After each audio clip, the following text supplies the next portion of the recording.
Nagaan nagaarra caaluu nagaa waaqayyoo waaqa jiraataa bakkaaf kallattii iddoo isin jirtan hunduma keessatti isiniidhaaf waa bayyatu hordoftoota Qeddoo YouTube jedhu jalatti kan argamtan hunduma keessaniifuu isiniin jechuun jaaladha. Egaa guyyaa har'aa viidiyoo argeen ture jaartiin Hajii Ajirratti wanti ishiin hojjatte baay'ee wanta dabaa wanta dhala namaarraa hin eegamne jechuudha. Innis maalidha jechuun keessan in oolu. Keessi koo na gubateera, keessi koo na boba'eera. Wanti caaltuun narratti hojjechaa jirtu wanta gaarii miti, wanta aminaati jettee dubbachaa turte jechuudha. Na biratti teesseetu dhungatti na hinaafisisti. Kanaafiyyuu ani baay'ee haaraan jira. Doktorris immoo waan garaadhaa qabduuf baay'eedhuma isaa hin haariini naan jettee jirti jechuudha. Obboleettii keenya kan siyaarsee maalidha yaaduma mataa keetiidha. Dabuma kee ammina keetu siyaarsaa jira malee sin jechuu jaalladha sidhaani. Osumaan dubbii dubbadhu keessas gorsa silaadha jedheenani. Egaa sakana siniin jechuun jaalladha. Maal goota sinti fakkaate yeroo Hajiin dhufutti juusii burtukaanaa qopheessitee akkasumas illee qarshii qopheessitee wanta tokko gaafattee turte jechuudha. Waa'ee mucaa saatii jechuudha. Innis natti kennamu akka dhoowwatee akkatti kennamu dhoowwatee dubbattee turte jechuudha. Dubartittiin sunis immoo akkananii mucaa hin argine na gochaa jirti waan inni jedheen hojjechaa jirti waan ta'eef ani immoo sakanaafiyyuu qarshii kenneefin mucaa sanaanii harkuma koo keessa galfachuun qabaa. Harka koo keessaa bahuu hin qabdu. Qarshiin koo inni kana duraas osuma hin fudhatiin achumaan hafe jettee jirti. Isa kanadha birrii kuma moo 900 jettee waan akkasiidha garuu $900 jechuun hin oolle. Kinoo qarshii si qopheessee jira. Caaltuun narratti waan hin taane raawwachaa jirti. Haadhaadha waan taateef eegaa sirratti hubadha haadhaadha. Kanaafiyyuu deebi'uufii qaba jetteetu yaaddee jirti jechuudha. Ishiin garuu ishiidhaaf deebisuu osoo hin taane ishuma gubuudhaaf ishuma aarsuudhaafidha. Kanaafi maal gootee birrii egaa $900 qopheessitee akkasuma juusii qopheessitee oduu dhugii qamasi dhugii jetteeni jechuudha. Gaafa inni lakki hin dhugu naaf qopheessitee waan akkanaa naa dhiyeessitee hin beektu. Har'a garuu maalidhaaf waan akkanaa qopheessitee yoo nani ka'ee bishaan naa kenni yoo nani ka'ee shaayii danfisiisin jedheen alattiyyuu wama tokko qopheessitee na heddee hin beektu waatu keessa jira jedhe jechuudha. Hajiin beekateera. Abeekkatuyyuu malee maalii anaanna namattu ani jaartii kee mitiidhaayi baay'ee akkan si jaalladhu beekta mitii jettee yeroo kanatti hunadhu gaafa ishiin jettuuni inni hunachuu didee ati dura hunadhu yennaa lagi hanin hunadhu atumti hunadhu jettee dirqamaan hunsiste sanaa booddee hodhugi kaa jennaanini lagi afaanatii caaltuu dhungatteedhaani ani waan inni ishii caaluuf waan inni ishii ol ta'eefiyyuu hin dhugu jettee didde jechuudha. Sanaa booddee gaa'ii birrii kana sittiin kennaa dhandhee mucaa ilaaluu qabna. Mucaas immoo bakka ishii geeddaruufii qabna. Dabarsitee mucaa natti kennuu qabda. Ni gaarummaadhumaaf malee amminaaf miti jetteen jechuudha. Yeroo kanatti inni ishii birrii kenni kaa'e jennaanii aayee duraa akkas waan nan siin jedhee godhikaa waan nan siin jedhee waadaa naa galikaa jettee waadaa galchisiifattee jechuudha. Waadaan kunis maalidha hobaastee erga xumursistee booddee qarshii itti kennite jechuudha. Qarshii gaafa itti kennitu inni silaa qarshii biraa nama hin darbine waan ta'eef ija qarshii nama hin baanne waan ta'eef tole baqqaa rakkoon tokkollee hin jiru sittin agarsiisa maalis siif nan godhaa jedhee jechuudha. Egaa yoo viidiyoo kana daftee caaltuun argite akkasumas immoo hiriyoonni caaltuu viidiyoo kana arganii ishiitti imaniidhaan bastaqarii ani hin beeku baay'ee nama sodaachisa jechuudha. Isas immoo sheekatu naaf kenne ila waan ishiin jettu asirratti hubadhaa waan ishiin jette sheekatu qoricha naaf kenneen ani immoo itti naqee akkan yeroon dura wal fuunu sanatti yoon taa'e jedhe akka inni taa'u yoon deeme jedhe akka inni deemu garan barbaadetti akkan ajachiifadhuu fi qoricha kana sheekatu naaf hojjate isadhaan immoo itti makee obaasee Kanaafiyyuu yaannin ani yaadee hundumtisaayyuu naa mijachaa naa milkaa naa tolaa jira jettee jirti jechuudha. Dubartiin kun garaadhaan qabaa haadha daa'imaa ta'uu fi jettee yeroo ishiin akkatti dhala namaatiif gadi fageessite boolla qottu gaarii natti hin fakkaanne dhugaa dubbachuudhaa fi keessa akka hin buune dhaamsa koodha asumaani siin jechuun jaaladha. Sheekni simmoo jechuudha.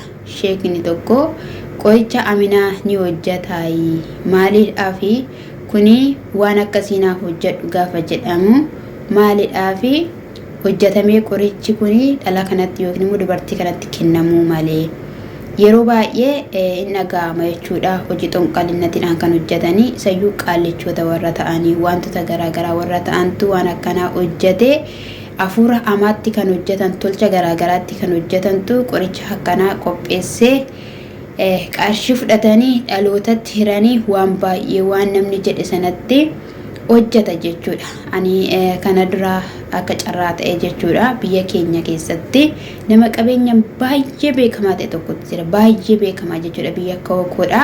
Biyya itti dhaladhe osoo hin taane biyya akka Hokkoottidha. Baay'ee nama beekamaadha. Oofcoo qabaa, suuqii qabu.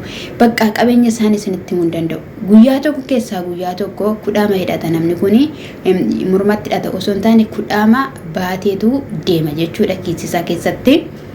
Gaafa kaanii maaltu ta'e yeroo machaanii dhuganii warra du'a waan ta'etti galaniitu dhuganii machaanii gaafa jedhanii kiisisaa keessaa kudhaamni kuni mana namootaatti bu'e. Mana namoota dhuganii biraa dhuganii sanatti gaafa bu'an namni suni hiikee gaafa ilaalu maal jedha lafa sanarraa jechuudha. Bakkee sanarraa yookiin immoo waraqata sanarraa lafa sareen geessee deebitu. Lafa waraabessi gahee deebi'u lafa fardi gahee deebi'u lafa adurreen geessee deebitu jedheetu namni sun irratti barreeffatee irratti hojjechiifate. Kun hundi kan koo haa ta'u jedhee jechuudha.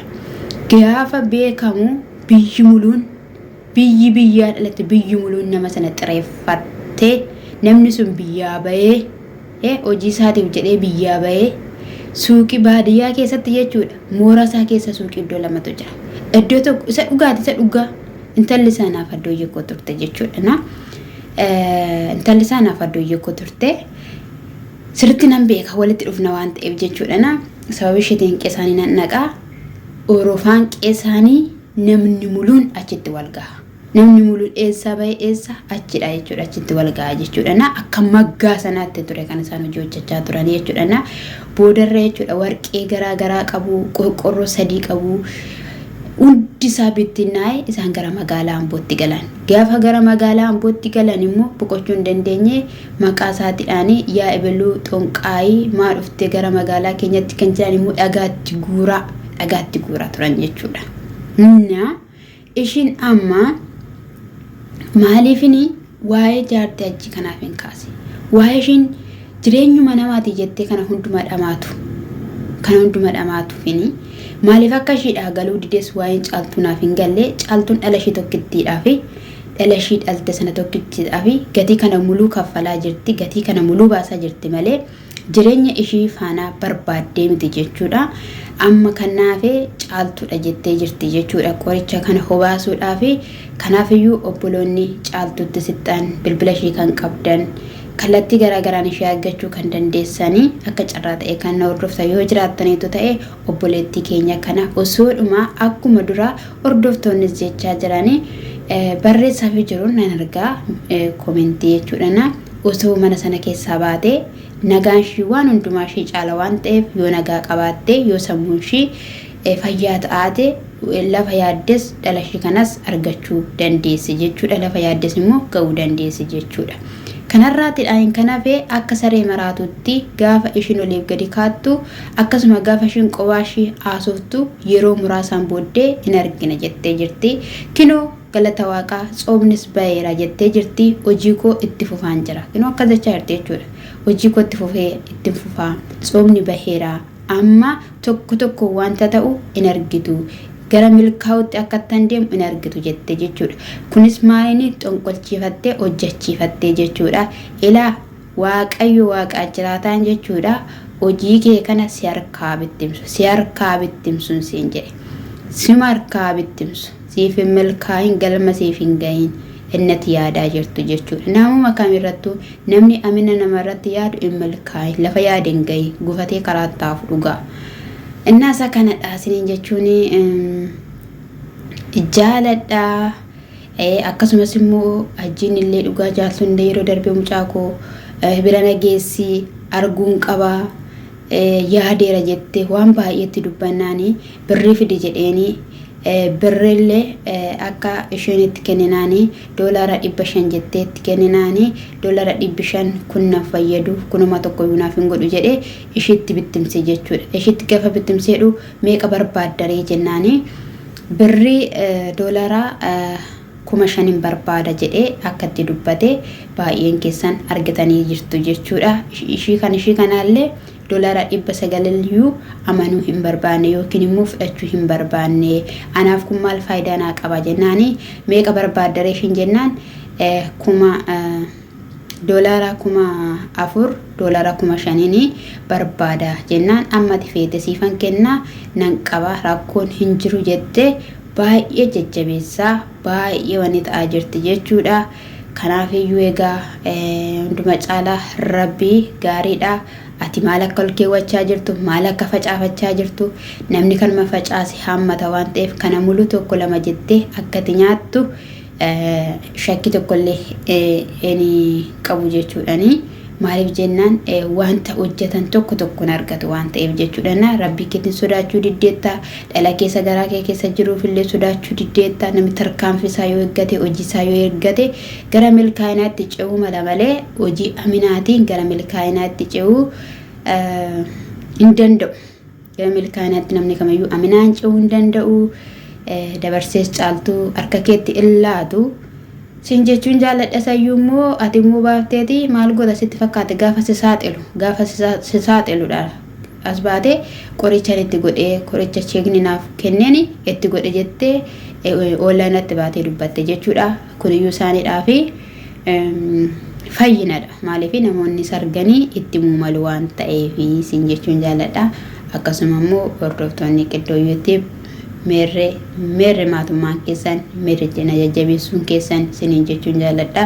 Na tuffattanii yookiin immoo na dhistanii utuma maatiin aan godheen na bira hin darbinaatiyyuu anis boru miliyeenanii nan gala miliyeenaniyyuu miti biliyeenaniyyuu galuu hin danda'a waan ta'eef sabskraayibii godhaatuma bira darbaa siniin jechuun jaaladha. Gatiin qabu waan ta'eef waan kaffaltanii qabdanii yoo lakki filiyaanu gaafata akkam goonamoo jettaniitu ta'e isanatti maaniyaanu nan kaffala siniin jechuun jaaladha. Gooftaan koo sinaa eebbisu eebbifamaa. Shalom.